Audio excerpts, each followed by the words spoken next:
So I'm here today with Dr. Greta Piculite from Moorgate Andrology, and today we're going to talk about what actually a urologist is. So Moorgate Andrology have a team of urologists that specialise in male-only procedures, but not everybody knows what a urologist is.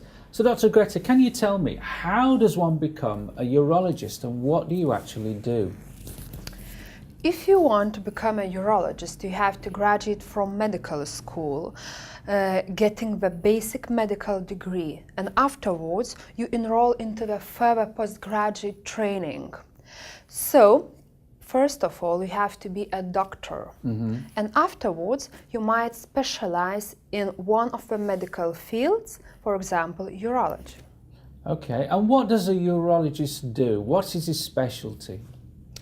That's a surgical specialty, but it involves a lot of work in the clinic as well. It's a very, very wide specialty because there might be some specialities such as pediatric urology, urogynecology, which deals with feminine urinary incontinence, also andrology and a lot of other.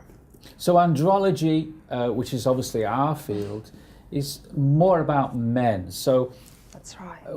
What kind of procedures in terms of men would a urologist specialize in? What could he do for men? Broadly speaking, any urologist can perform procedures on the kidneys, bladder, and male reproductive organs.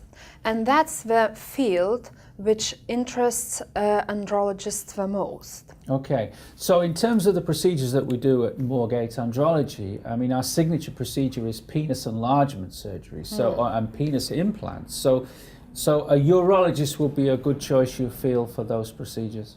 Oh yes, that's definitely true.